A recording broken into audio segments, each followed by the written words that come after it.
We all have our own path to walk. It may be obstructed, it may be winding, and no doubt it will have peaks and valleys, but it is ours alone. Like onlookers at a marathon, friends and family can offer encouragement along the way, but ultimately we decide the trajectory that we take.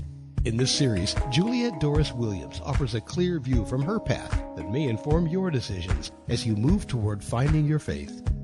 One part spirituality, one part real-world practicality, and a serious splash of fun. Here's Juliet.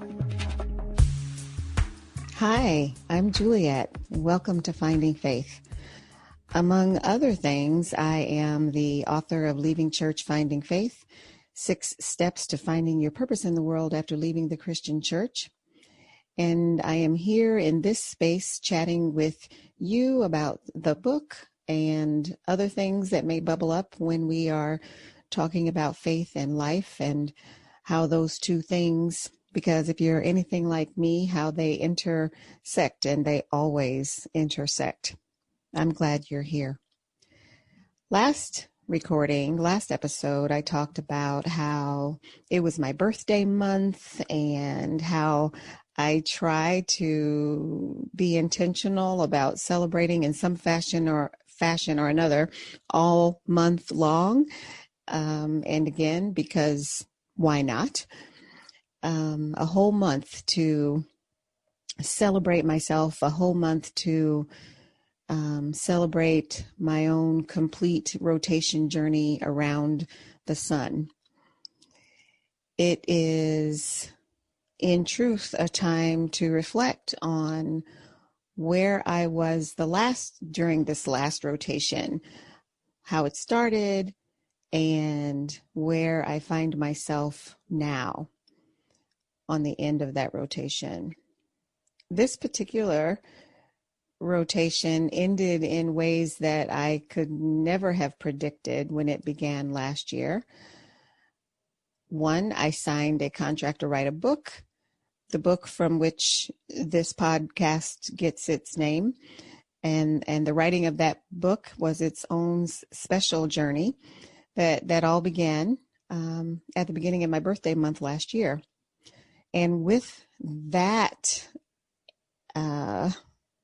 huge milestone was a whoosh of unanticipated obstacles, an unplanned major surgery, months off work, a rather protracted recovery period that included physical therapy, which also got interrupted by the COVID pandemic that got overlaid by massive social unrest around race and culture and political issues. And those things affect me. Not just the pandemic, but the social unrest, they affect me as a Black woman, as a Black mother, as a Black professional person in the social services arena who runs an agency, who employs people whose health and safety are my responsibility. At this time, still in the same year, this same journey around the sun, I actually finished said book, which became an Amazon bestseller in my category. Yay me.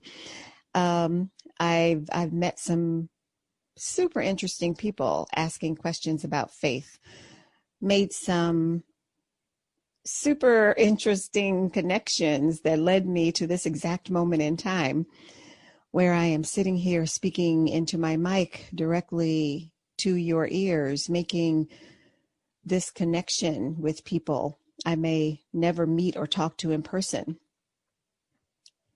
but feeling a deep responsibility to speak words of hope and healing for a time such as this. At this moment in time, the ever-present news cycle is telling us about the fires burning in California. Several cities and states are in the path of dangerous hurricanes, Strong wind storms are cycling about in the middle part of the United States. Many thousands of people are without work. Many thousands of people are grieving for loved ones lost during this ongoing and persistent pandemic. The hits seem to keep coming. But even so, we still have the same societal issues that we had before all of this started, made worse, amplified even because of the pandemic and the social unrest. I overheard someone say that collectively we are all in the same boat, but we are not having the same experience.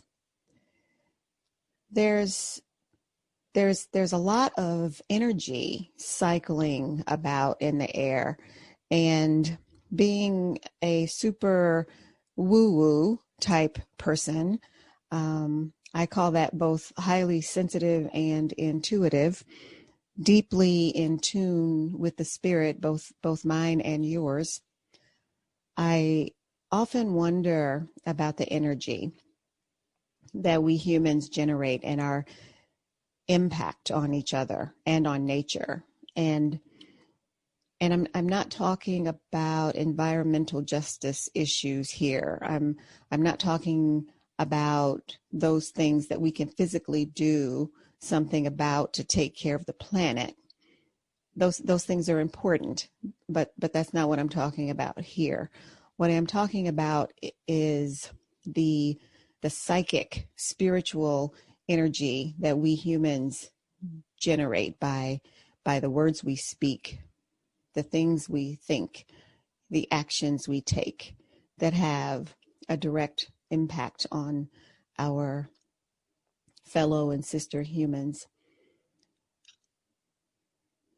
And because I'm that sensitive, intuitive person, I am naturally open to all those energies. There are a few of us around who recognize that somebody, probably us, needs to take a deep breath. And by doing so, we know that we are helping our neighbor. We're helping ourselves, but we're also helping our neighbor. We're helping that person right in front of us, the person listening to this podcast, to take a breath too. So let's do that. Let's pause for a moment. Whatever it is you are doing right now, just pause.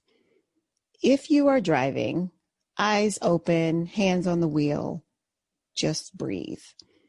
Breathe in. Breathe out. One more time. Breathe in. Blow it out. One more time. Deep breath in. Exhale.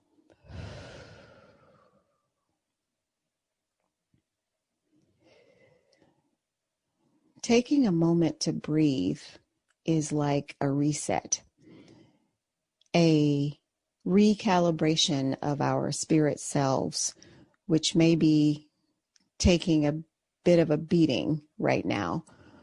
For me, I have had to retreat from the news for a time. I've had to refocus my energies on the immediate, focus on those things I actually have control over. One of those things that I have control over is being mindful of the energy I'm putting out in the world. My energy connects with your energy because I'm talking and you're listening. Simple as that. What a massively awesome thing that would be if we remembered that when we interact with the human that is standing next to us, in front of us, our coworker, the person serving us at our favorite restaurant, the person or people we live with, the person or people we are connected to on social media. And oh my, social media, right? I've wondered, because again, I'm that woo-woo person, if we could calm our spirits, maybe we could calm nature. Maybe we could calm the environments we find ourselves in. I don't know. It's a good thought. It's one I have often. It's one that keeps me from going off half-cocked on social media, because there's lots of opportunities to engage on social media if one chooses to. It keeps me not only mindful of my words, but also my tone when I am talking to actual human beings in my presence.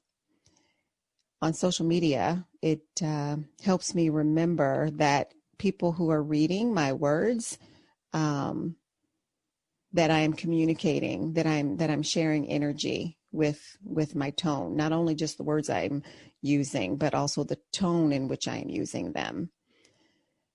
It also makes me remember that all of us need to take a collective deep breath. Forces me to remember that we are all in this boat together, but we are not having the same experience. At my root, I am a person of faith, and if you've been listening a while or you've read my book, then you know that. My faith says that despite what the immediate circumstances look like, love wins, good wins. The question is, what will each of us do to move us along on the road to love?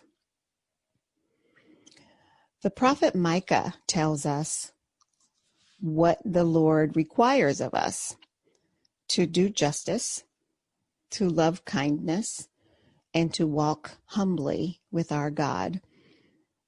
That applies, I think and believe, if you are inside the church or serving on the outside. I think that is one of those universal truths that apply to humanity as a whole.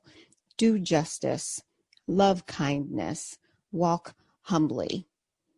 It encapsulates the oath those of us in the helping professions live by, which is do no harm. Those words, those directions from Micah should humble us. They should remind us to take good care. Take good care of our own spirits, and to, again, do no harm to the spirits we encounter on our life journey. Makes me wonder, if we could do just those 3 simple things, could we change the world? I don't know. What do you think? It's food for thought. That's all for now. Remember to breathe. It's part of your own spiritual self-care. And what you do for your own spirit, you do for others. I hope you will join me again on Finding Faith. Until next time.